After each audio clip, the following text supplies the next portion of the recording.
जय जिनेन सभी को। भक्तामृत स्तोत्र के इस शिविर में आप सभी का एक बार फिर स्वागत है। आइए मंगलाचरण करते हैं। नमो अरिहंताणं, नमो सिद्धाणं, नमो आयर्याणं, नमो उवचायाणं, नमो लोए सव्वसाहूणम्। बोलो पंच परमेष्ठी भगवान की जय। चलिए आज हम करेंगे काव्य नंबर 11 एंड 12। ठीक है, हमने पिछले वीक 1 से 10 तक करे थे काव्य। आशा करते हैं आप लोगों ने उन्हें अच्छे से समझा होगा और याद करने की, पढ़ने की कोशिश की होगी। आपके कुछ भी प्रश्न है तो आप प्लीज आस्क यूट्यूब चैनल पे पूछ सकते हैं, नहीं तो व्हाट्सएप कर सकते हैं। चलिए अब काव्य 11 देखते हैं। उसका उच्चारण देख लें सबसे पहले। दृष्ट्वा भवन्त मनिमेष विलोकनीयम। फिर से देखिए, दृष्ट्वा भवन्त मनिमेष विलोकनीयम। साथ में बोलिए, दृष्ट्वा भवन्त मनिमेष विलोकनीयम। सेकंड लाइन, नान्यत्र तोष मुपयाति जनस्य चक्षुः। फिर से देखिए, नान्यत्र तोष मुपयाति जनस्य चक्षुः। साथ में बोलिए, नान्यत्र तोषमुपयाति जनस्य चक्षुः। थर्ड लाइन, पीत्वा पयः शशिकर द्युति दुग्ध सिंधो। पीत्वा पयः शशिकर द्युति दुग्ध सिंधो। साथ में बोलिए, पीत्वा पयः शशिकर द्युति दुग्ध सिंधो। फोर्थ लाइन, क्षारम जलम जलनिधे रसितुम क इच्छेत। फिर से देखिए, क्षारम जलम जलनिधे रसितुम क इच्छेत। ठीक है, साथ में बोलिए, क्षारम जलम जलनिधे रसितुम क इच्छेत। चारों एक साथ पढ़ते हैं, साथ में बोलिए, दृष्ट्वा भवन्तमनिमेष विलोकनीयम् नान्यत्र तोषमुपयाति जनस्य चक्षुः। पीत्वा पयः शशिकर द्युतिदुग्ध सिंधो। क्षारं जलं जलनिधे रसितुम क इच्छेत। ठीक है, तो यहाँ पर 11वें काव्य का संस्कृत उच्चारण हमने सीखा। किसी को संस्कृत बहुत पढ़ने में दिक्कत है तो यहाँ पर भी देख सकते हैं और फिर प्रोनाउंस कर सकते हैं। आइए इसके मीनिंग देख लें। दृष्ट्वा, दृष्ट्वा मतलब देखकर, भवंतम आपको, भवंत मनिमेष, तो इसका संधि छेद करेंगे तो क्या बनेगा, भवंतम अनिमेष। ठीक है, तो भवंतम हो गया आपको, अनिमेष हो गया बिना पलक झपकाए, जब हम ब्लिंक नहीं करते, दैट इज बिना पलक झपकाए। ठीक है, विलोकनीयम देखने योग्य। नान्यत्र को कैसे पढ़ेंगे, न अन्यत्र, संधि छेद करके, न अन्यत्र दूसरी जगह, अन्यत्र हो गया दूसरी जगह, न नहीं अन्य जगह नहीं। तोष उपयाति, तोष मतलब संतोष, उपयाति प्राप्त होना, तो न अन्यत्र तोषमुपयाति और कहीं संतोष को प्राप्त नहीं होते। क्या नहीं होते, जनस्य चक्षु मनुष्यों के नेत्र, चक्षु हो गए नेत्र। ठीक है, तो इन 2 लाइन का मीनिंग देख लेते हैं कि हे प्रभु, आपके अपलक नेत्रों से देखने के बाद मनुष्य के नेत्र अन्यत्र मतलब किसी और देव को देखने में संतोष को प्राप्त नहीं होते। बाकी की 2 लाइनें भी देख लेते हैं। पीत्वा पीकर पयः जल, कैसा जल? शशिकर चंद्रमा के समान, द्युति द्युति कांति वाला, दुग्ध सिंधो, दुग्ध सिंधो इज क्षीर सागर, एक तरह का क्षीर सागर होता है, तो उसका जो जल है वो बहुत मीठा होता है। फिर क्या कह रहे हैं? क्षारम जलम, खारा जल, जल निधे समुद्र के, रसितुम क इच्छेद, कौन पीना चाहेगा, क इच्छेद कौन चाहेगा, रसितुम पीना, तो समुद्र के खारे जल को कौन पीना चाहेगा। इसकी हिंदी देखते हैं 2 लाइन की। चंद्रमा की कांति के समान निर्मल जो क्षीर सागर का जल है उसको पीने के बाद, पीतवा पया पीने के बाद, क्षारम जलम खारे जल को, समुद्र के खारे जल को कौन पीना चाहेगा, अर्थात कोई नहीं। चारों लाइन का एक बार फिर से इकट्ठा मीनिंग देखते हैं कि क्या कहना चाह रहे हैं आचार्य यहाँ पर कि जो एक बार आपको अनिमेष देख ले, मतलब बिना पलक झपकाए देखता है, उसे कहीं और किसी के दर्शन करने में संतुष्टता नहीं मिलती, सेटिस्फैक्शन नहीं मिलती। जैसे एक बार अगर हम मीठा जल, क्षीर सागर का मीठा जल जो चंद्रमा के समान मधुर है, उसको पी लें तो फिर लवण समुद्र जो खारा जल जो है वह किसे पसंद आएगा, है ना। तो ये सब हम सब ने एक्सपीरियंस किया होगा। अगर हम एक बार कोई मीठी चीज खा लें तो फिर अब हमें खारी चीज खाने का इच्छा अंदर से नहीं होगी।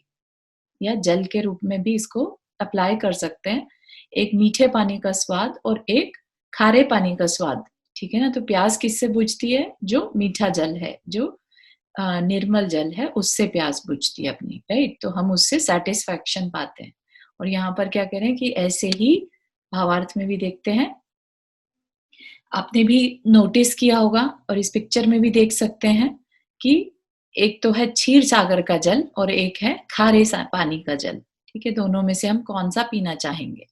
ऐसे ही एक हो गई वीतरागी भगवान की शांत मुद्रा और दूसरी हो गई रागी देवों की मुद्रा, जिसमें डिफरेंट डिफरेंट तरह के, किसी में शस्त्र दिखाए जाते हैं, किसी में खूब आभूषण दिखाई देते हैं, किसी में किसी का साथ दिखाई देता है।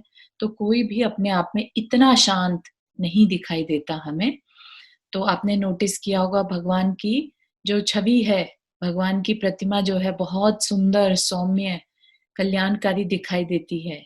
जैसे मानो हम उन्हें साक्षात तो नहीं देख सकते, लेकिन अपने गुरुओं ने जितना भी हमें बताया है, राइट, और शास्त्रों से हमने जो जाना है, तो हमें पता चलता है कि इंद्र भी भगवान को देखने के लिए अपने 1000 नेत्र बना लेता है जब भी उन्हें देखना चाहता है, लेकिन फिर भी उसका मन नहीं भरता। तो भगवान इतने सुंदर है ना। तो भगवान के अंदर 1008 सुंदर लक्षण भी रहते हैं उनके शरीर में। तो कहना चाह रहे हैं कि भगवान जो है बहुत सुंदर शरीर के धारी होते हैं। आगे के काव्य में बताया भी जाएगा कि उनको बनाने वाले परमाणु बस उतने ही थे, क्योंकि वो इतना सुंदर, और कोई परमाणु बचे ही नहीं, सारा इसको बनाने में लग गए। तो भगवान जैसा और कोई नहीं है, ठीक है। तो उपमा कर दी किसके साथ? खारे पानी और मीठे पानी के साथ, समझाने के लिए कि कैसे भगवान के सुंदरता को हमें देखना है।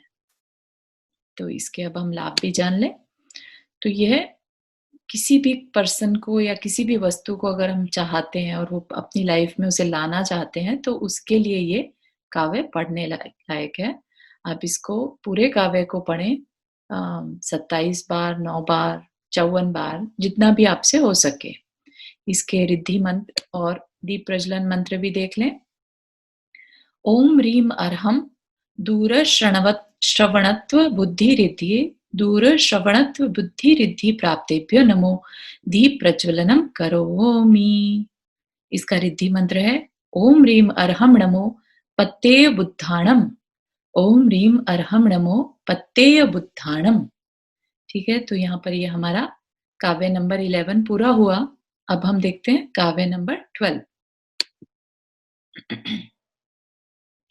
सबसे पहले उच्चारण, पहली लाइन, यई शांत राग रुचिभिः, विसर्ग है तो ह का साउंड आना चाहिए, रुचिभिः परमाणुभिस्त्वम्। फिर से देखिए, यही शांत राग रुचिभिः परमाणुभिस्त्वम्। साथ में बोलिए, यही शांत राग रुचिभिः परमाणुभिस्त्वम्। सेकंड लाइन, निर्मा पितस्त्री भुवनैक ललाम भूत, निर्मा पितस्त्री भुवनैक ललाम भूत। साथ में बोलिए, निर्मापितस्त्रिभुवनैक ललाम भूत। थर्ड लाइन, तावंत एव खलु ते प्यणवः पृथिव्याम। फिर से देखिए, तावंत एव खलु ते प्यणवः पृथिव्याम। साथ में बोलिए, तावंत एव खलु ते प्यणवः पृथिव्याम।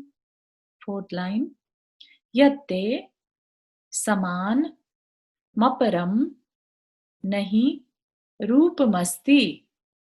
फिर से देखिए, यत्ते समान मपरम नहीं रूपमस्ति। साथ में देखें, यत्ते समानमपरम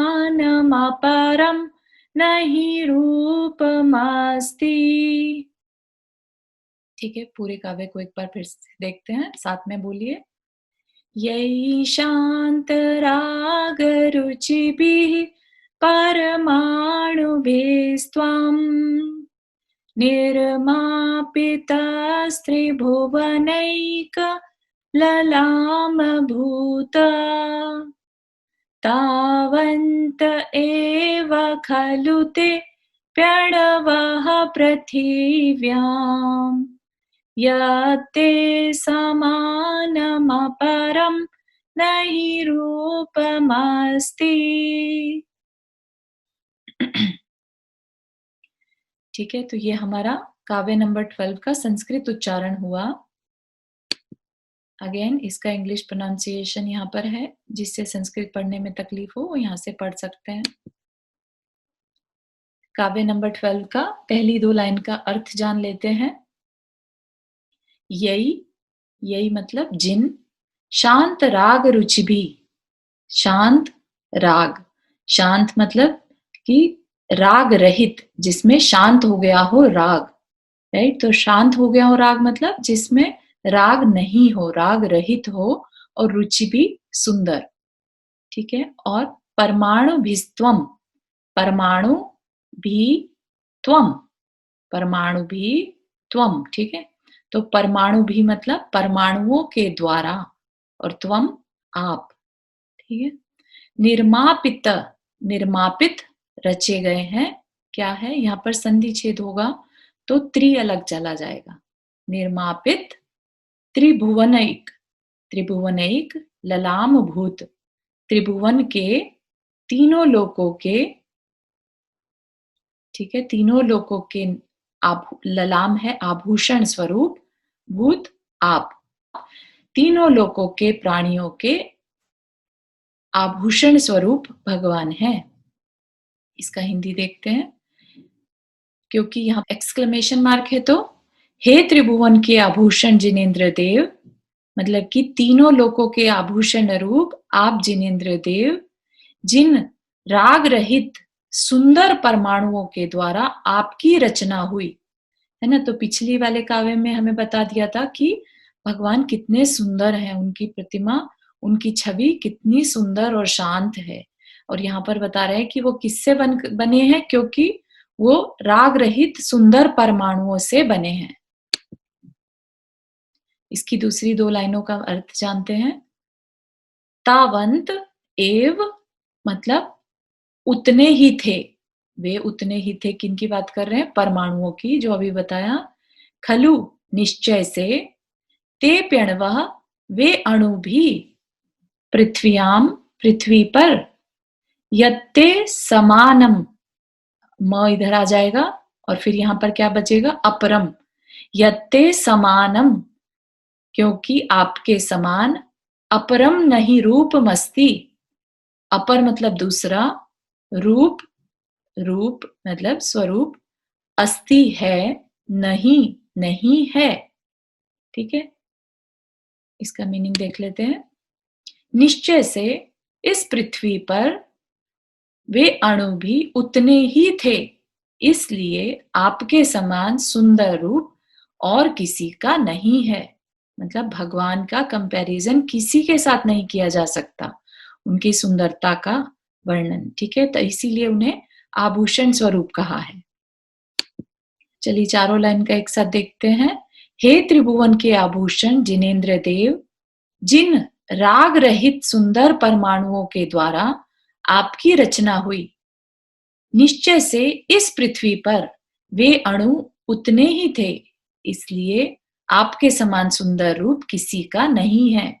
क्योंकि जब वो अणु ही खत्म हो गए तो अब वो अणु दूसरी जगह जाकर नहीं लग सकते थे, इसलिए भगवान का किसी से कंपैरिजन नहीं है। यहाँ पर आप देख सकते हैं, भावार्थ थोड़ा सा देखते हैं।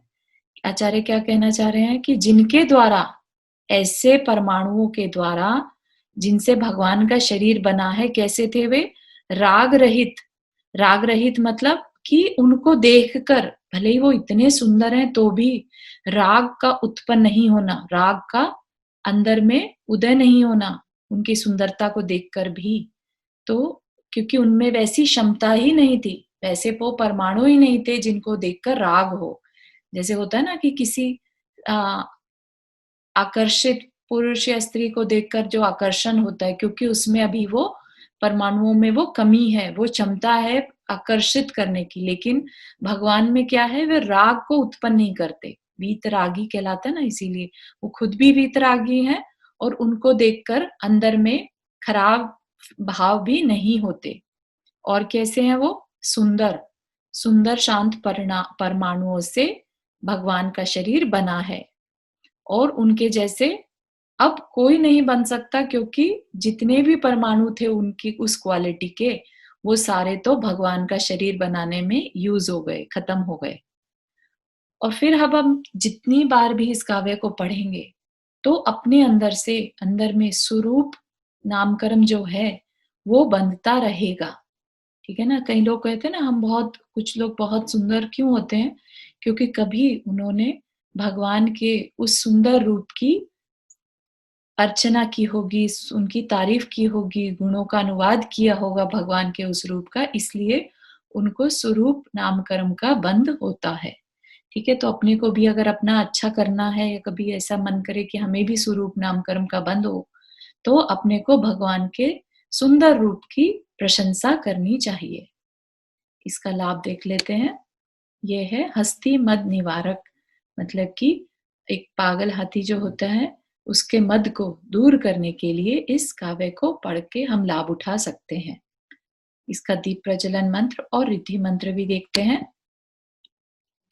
दीप प्रज्वलन मंत्र है ओम ह्रीम अरहम दूर दर्शनत्व बुद्धि रिद्धि, दूर दर्शनत्व बुद्धि रिद्धि प्राप्तेभ्यो नमो दीप प्रज्वलनम करोमि।